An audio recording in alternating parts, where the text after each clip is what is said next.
Hello, Psychology of Adjustment. So today we're going to talk about social influence, and that's being influenced by others, but also exerting our own influence. So say hey to my dear departed cracker there. She died last year. I still miss her to this day. But she was a clown, and she was a real character, and she had a tremendous amount of influence on this household, on all of us. So her passing was well noticed. That is, high impact or high influence beings tend to be missed to a greater extent. What is social influence? Well, it's the area of social psychology, right? That studies the way people influence the thoughts, perceptions, attitudes, emotion, behaviors of others. And so there's a big five there that kind of fall under that area of influence, as cerebellum and Desi would have us think there. So automatic social influence, let's begin there. Some influence takes place at a non-conscious level, right? So we're not always aware that we're influenced, and those are perhaps some of the most pernicious forms of influence are those forms of influence when we're not aware. So I'll give you a couple examples. Probably the dumbest study ever done on social psychology. I mean, it was done well. It's not the issue. It's not an empirical issue. But I mean, seriously, made you look. So back when I was in middle school, guys, we loved to do this. What you would do is in a group of guys, there'd be 5 or 6 of us, and 3 or 4 of us by prearrangement would stand there, and then we would stare at a guy's crotch, right? One guy's crotch. So there'd be 3 or 4 of us staring at his crotch as we're conversing, right? And eventually, what's the guy going to do? Well, he's probably going to check his zipper, right? So he's going to look, and as soon as he looks, we say, ha ha, made you look, right? Milgram did this same study, not staring at zippers, but having someone on a New York street, right, staring up or not staring up, depending on random assignment of the passerby. So it had random assignment, makes for a pretty cool experiment, and what do you think they were looking to see happen? Well, those in the condition, those passerbys who encountered someone who's staring up were more likely to look up than those who were going by the Confederate who was looking straight ahead. So, made you look, and it really is that simple. Hang on a second, I got to just check this light. Okay, the red light is good in this case. So that's Milgram circa 1969. Now, non-conscious mimicry, Chartrand and Barge. John Barge, thought to be kind of the father of automaticity, at least knew the new unconscious, was the book he wrote with Ullman. His student, Tanya Chartrand, and we got to meet Tanya. She came to Ohio State social psychology the first year I was there. So my cohort and the cohort before, we got to take her class on automatic processes. What an amazing class, right? And what an amazing researcher. She discovered this idea of non-conscious mimicry. She worked in a lab at NYU as Barge's student. And small lab space, 4 people crammed in an office, no bigger than this back here. And one of Tanya's lab partners is a big guy with a big beard, big full beard. And a lot of times when you think about it, or if you observe, when bearded men are thinking, deliberating, they often rub their beard. Right? And this is just a habit they develop. Notice those of us without beards don't necessarily do it. More a bearded thing. And one day, Tanya, after being in the lab about 6 months, she's sitting there staring at the computer screen, trying to figure out what it's trying to say to her, and she catches herself rubbing her face. And this is something that Tanya's never done before, and she says, why the hell am I now rubbing my face? And she looks across the lab, which is a very short distance, at her fellow researcher, her lab mate, and sees him rubbing his face, and she says, no, really? No. So what she does is she develops a series of 2 experiments, and she demonstrates in the laboratory that people are likely to mimic those around them. And the first study demonstrated that. The second study then was more purposeful. It was like, okay, so what is gained? And as participants left their interaction with the Confederate, who mimicked them or did not mimic them, those participants who were mimicked by the Confederate reported that they liked the person more and they thought the interaction went more smoothly. So this is all on a non-conscious level. A fascinating idea, right? So, and it implicates mirror neurons and a whole bunch of other mechanisms as well. But it is kind of a road to being liked, is to engage in similar behaviors to those around you. And then verbal cues, Ellen Langer did this idea, and Ellen Langer is emeritus professor at Harvard University. Big for our class. We've talked about Ellen a whole bunch, but not really mentioned her directly. She wrote the book on mindfulness, right? And you know, mindfulness, so we keep coming back to mindfulness in this course. Hey, that's hers, right? And the book Mindfulness by Ellen Langer is a great book. It talks about her research over the years, and then she's gone on to write other titles about mindfulness as well. That is actually her self-portrait. She's an artist as well as a social psychological researcher. Let's check out this study. Verbal cues then. That is the way that we process language, and the whole area of psycholinguistics is mind-blowingly interesting, right? So verbal cues can have an impact on the behavior, and what they did is, in graduate school, copy machines back in the day were all important because you had to go to the library where the journal stacks were, and you would find the journals you needed, and then instead of reading all the articles right there in the library, you would copy them, you know, to nickel a sheet, you know, clunky machine, old school. This is the way it was when I first got to graduate school here in '99 at Ohio State, out on Main Street. You know, the library out there, and then where the journals were, and we would copy them. And sometimes there's a line. So what they did is they capitalized on this. And what Langer did is she constructed an experiment where she had her confederates go to a line of people in the copier. So you wait till there's a line, and then you go over, and there's one of 3 verbal statements that would be given. So essentially you're assigning that line and place and time as the random assignment. And you could either ask, hey, excuse me, I have 5 pages, may I use the Xerox machine? Now that's a control condition because that's kind of the standard, right? So I have 5 pages, may I use the Xerox machine? 60% of the people said sure, you know, over time. So they say 60% said. Now, let's try a different statement. Let's modify the statement. Excuse me, I have 5 pages. May I use the Xerox machine? But now I'm going to supply a reason. I'm in a rush. And what Langer is saying is we mindlessly process these statements. Kind of like walking by and saying, hey, how you doing? Right? And they're walking and I'm walking and we say, oh, doing great, you know, and we don't really care. We just say that because the situation mindlessly causes us to do the greeting ritual, right? So, because there's just something we do. So in this case, but you supply a reason. Why do you want to step ahead of me? Well, because you're in a rush. Well, that's legit. And notice the compliance rate went up to 94%. Okay. Now, the third condition is the fun one. Excuse me, I have 5 pages. May I use the Xerox machine because... And here comes the reason. So mindlessly, we're checking for a reason. Is there a reason for this request? Because I have to make some copies. Well, no shit, Sherlock. Everyone in this line has to make copies. But because a reason was supplied in the reason placeholder, it was mindlessly processed and 93% compliance. No statistically significant difference from the legit reason condition. So a lot of times we're just influenced through our ritual behaviors that we mindlessly adhere to.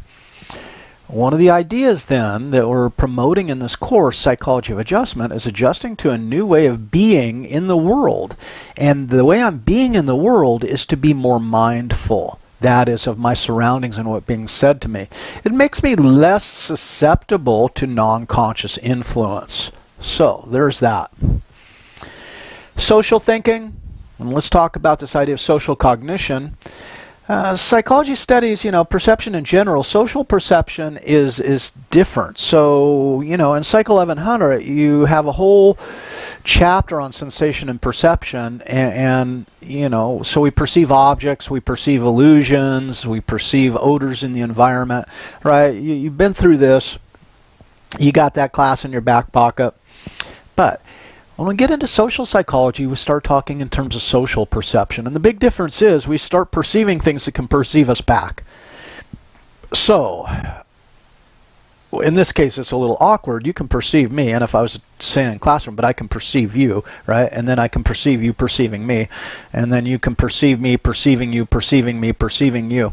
But every wrinkle that takes, right, is it creates expectations, or it creates differences in the interaction. So social perception is different because we're perceiving something that can perceive us back. Different than kind of the Psych 1100 flavor perception, where we're perceiving an object which is incapable of perceiving us back. So expectations can be built into the perception process, but notice I expect that rock to be hard, I expect it to sit there and not move. Those are expectations I have for the perceptual object. But once I start perceiving a person, they're perceiving me, and now we have expectations, and those expectations can grow and morph on the basis of the interaction. So far more complex when we talk about social perception rather than straight up cognitive perception. Okay? So that being said, let's talk a little bit about persuasion, and this is going to lead to an assignment. Are you surprised? A lot of assignments this semester, right?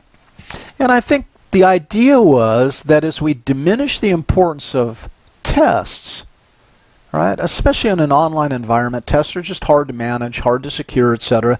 Maybe we just need to start doing instead of testing. So maybe we're going to shift, and you know, next semester is going to look a lot like this semester, and maybe we're learning something that we're going to carry over into the future when we're actually able to join each other back in the classroom again. And Lord, I hope that's soon, folks. I so miss you guys.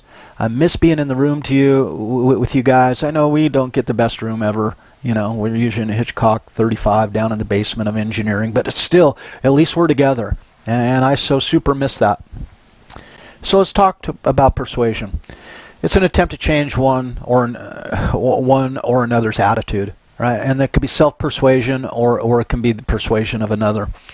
And it has a rich history, and if you want to go to graduate school and study attitudes and persuasion, there's no better program. Yeah, I'm a little biased, but it's supported by the evidence too. At Ohio State Social Psych. Ohio State Social Psych Graduate School, always top 5. Last year, top 1 ranking. Right? And why? In large part because of the attitude persuasion aspects, those labs within social psychology. Rich Petty, Dr. Fazio, among others. Right? So, notably, this was embraced as an area of study before and during World War II. We had a lot of issues. No one in the United States really wanted to enter into World War II. World War I had been enough. We don't want to go into those European wars. We don't need to get in between the French and the British yet. I mean, the French and the Germans once again, or the British and the Germans. Let them sort their own shit out, right? But we had to. We were going to enter the war, like it or not, right? So people had to be persuaded that, yes, there's a need for the United States to enter the war. Now, the Japanese kind of, you know, kind of really rocked that. Once they bombed Pearl Harbor, it kind of shifted people's opinions. That was a tremendously persuasive act, the bombing of Pearl Harbor. Many people at high levels in Japan thought it was a bad idea. And as they said, we have now woken the sleeping giant, that is the United States, through our bombing of Pearl Harbor, which tactically was useless and meaningless anyway. So, big mistake there. Hindsight 2020, right? So, we also have to persuade the American soldier that you guys are up to the task. You can not only enter into this fight, but you will win this fight. So there was a lot of persuasive messages surrounding the self-efficacy, building the self-efficacy of the American soldier. And that the Americans at home should support the war effort. So there was massive recycling efforts, there was buy war bonds, we have to support the war effort, and we have a bunch of women who've not worked before go into the workplace, and we had to persuade them that they were capable of doing that, and it was the right thing to do. So persuasion really took hold as a science at the, you know, kind of with World War II. So, persuasion techniques, well, persuasion we can use, we can persuade by educating or informing, and that's one way. Now, the effectiveness of these ways vary, and it varies context dependent, right? You can take a class in attitudes and persuasion here, and I recommend it. It's kind of a kick in the pants to take attitudes and persuasion at Ohio State, which is one of the best schools for attitude and persuasion. It really is a nice opportunity, and I loved it when I took it, so second year of graduate school, I think. So information education, we can persuade on the basis of our just general human appeal, our referent appeal. So this is why we use famous, attractive people in a lot of commercials, because we want to be like them, right? We increase that kind of identification process. We can use emotion to persuade, and this is election season, right? So how many people, are voting one way because there's caravans of evil people coming to take over the United States, or we're going to lose our way of life, so fear is a very common political persuasion tactic, right? But fear can be used to sell insurance, can be used in many different ways. Take something as simple as rain gutters that don't allow the leaves in. Leaf guard rain gutters, right? What do they say? Well, they open the commercial with two old guys, and both had been injured falling off of ladders cleaning their gutters. So buy these damn gutters and you'll never have to clean gutters again, and you won't get hurt. Notice, it creates a fear, but it also offers the solution. More on that. Rarity or time pressure. People will buy if they believe it's not going to be available in the future. Look at what happened to toilet paper with the pandemic. Oh my God, there's a rush on toilet paper because there's limited availability of toilet paper. So we're all going to run around town trying to buy toilet paper, right? Because we believe that it's now a rare commodity. Why are diamonds so expensive? Because we believe them to be rare. Are diamonds actually rare? Well, De Beers and other diamond companies would like you to think so. Not necessarily the case though, right? Okay, too good to be true, and so often we jump on an offer because it's just too good to be true. I can't believe, and this is what yesterday and the day before yesterday were Amazon Prime days, right? So too good to be true. That is, we're trying to sell these deals. It might be that by doing this behavior or purchasing that I become a member of this group, right? And that's important to me. Or it can be through just simple repetition as another way to persuade, that people come to believe it because it's been said so often. Remember, Goebbels, that is Hitler's propaganda messenger, his head of propaganda, said, look, a lie repeated often enough becomes a truth. And unfortunately, we're seeing that in this day and age. So let us then give our accolades to Ohio State.